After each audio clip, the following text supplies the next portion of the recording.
This week on Warhammer Plus was light in content yet again, and I'm annoyed, but maybe not for the reason you think I am.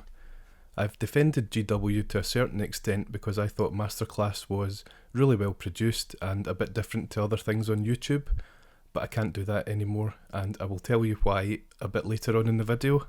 There are lots of people in the comments that are going to subscribe for a month later on down the line, watch everything and then unsubscribe. Can't really blame them. This is not the time to do that. It's not ready yet. It's not worth your money yet. For annual subscribers, I think we have to resign ourselves to the fact that we'll get 2, maybe 3 episodes a week, and that is our lot. Unless this is a calm before the storm, with the storm being an acceptable amount of content, we may be looking at one animation and one other show every week, which just isn't enough. I'm sure everyone will agree. The optimist in me is still thinking maybe this is just a lull while they're producing more content so that they can pick up the pace a little bit. But the realist tells me that this is it, this is what we're getting, and I don't like it. Before I show you how I came to my conclusion, and I have done my working on this one, I just want to reassure everyone that I am making different kinds of videos, not just Warhammer Plus and Imperium ones. It's just they take a long time to do, and I do work full time as well. No excuses, but that's what's happening. I've got a 3D printed base one out hopefully later this week, and lots more to come as well. The giveaway for Sergeant Castus is still on, and I'm just working out the legalities behind the scenes because it's my first one and I don't want to mess it up. But as a little sweetener, I'm going to throw in the Primaris Captain from issue 5 of Imperium as well. I don't want him, and some other lucky person can get him instead. So you'll have 2 chances to win. So back to the purpose of the video, and I've done a little animation for you, just so that you can see exactly what's been released every week, and see any patterns that are forming. I've mapped out what we've been given on the Warhammer TV app each week, and I think it's quite interesting. Animations are the most numerous show at 11 episodes, with Masterclass back at 8. There are 6 battle reports and 3 lore masters, which isn't a lot. There's also the extra show Deep Strike, but there's only been one of them, so I've just put it in the extras column. The first month had 16 shows, the second month had 11. To hit even 11 shows this month, after the 2 shows this week, we need to get 3 shows for the next 3 weeks, which, according to what we've had before, we won't get that, so we might be looking at 8 or 9, I think. I might be completely wrong. This might be the ramp up that I've talked about that I hope is happening, but I can't see it. From my lurking on Twitter, most people seem to miss Masterclass when it's not on, and I do too, but not this week. Lore Masters has obviously been the most neglected. It hasn't really had a good run at things. There's lots of gaps in its release schedule. It's maybe understandable because Wade Price was very ill. I believe his lung collapsed, or his lungs collapsed, so that's pretty serious, and obviously someone's health comes well before creating a Warhammer show, but it doesn't change the fact that I don't like the format. I'd much prefer something a bit less produced, but longer and more frequent. So hopefully they'll take a look at it and realise that maybe it's not everyone's favourite show and change it up a bit. Warhammer Vault, as usual, predictable, which is great.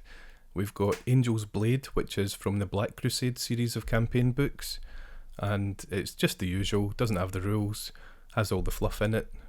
You get 4 white dwarves as well, so we're back to almost 2017, and I think that's a really good thing, because when we go back further, like years and years, then we might have forgotten about the white dwarves, we might not know what's meant to be in them. From the last couple of years I can remember pretty much every one, so the further we go back, the more ones I'll have forgotten or not read, so that'll be even better for Warhammer Vault, which is the most fleshed out part of Warhammer Plus so far. Right, down to Masterclass and why I'm so annoyed about it. I mean, white armour, it's a fine tutorial, looks great, but it's a total copy of Darren Latham's tutorial from a couple of years ago. They even only painted one leg, which is exactly what he did, and then applied it to the rest of the model. They use the same colours, same techniques, nothing is different about it. Darren Latham was made to take his tutorials down, and I can see why now. So they've been down for a fair while. There's another channel on YouTube called Not Darren Latham, so you can go and check this out for yourself.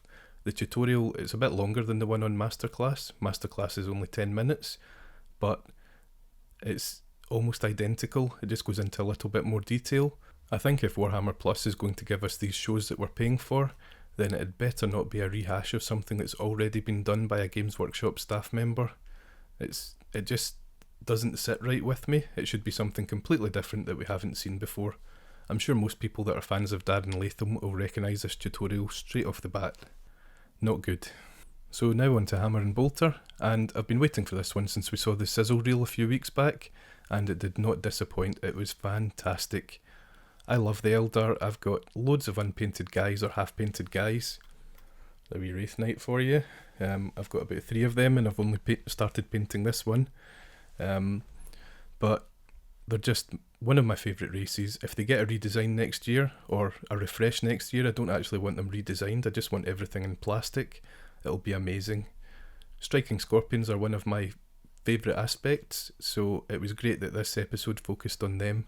I started counting how many units that we saw in this episode, and I actually lost count.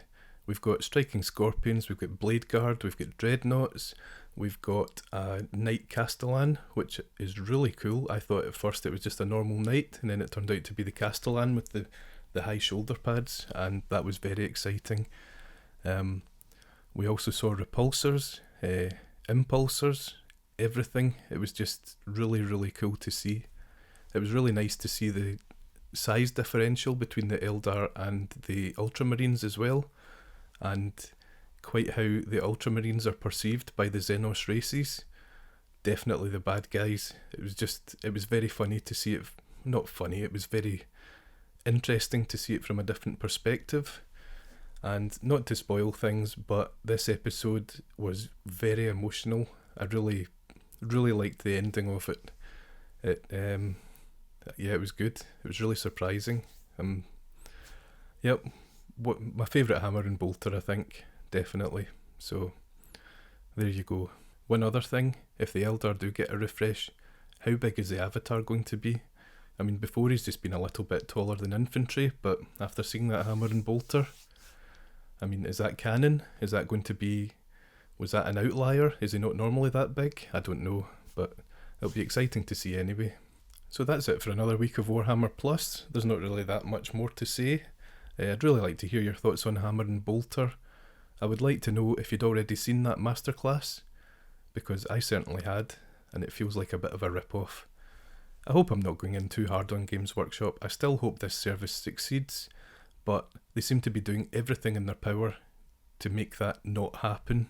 So, I don't know. Tell me what you think in the comments below anyway. If you're not subscribed already, feel free to subscribe. Feel free to chuck a like my way. But anyway, I'd really love to hear from you. So, as usual, thanks for watching, and I will see you in the next one. Cheers. This isn't the time. Unless this is a calm before the storm, with the storm being an acceptable amount of comment? An acceptable amount of...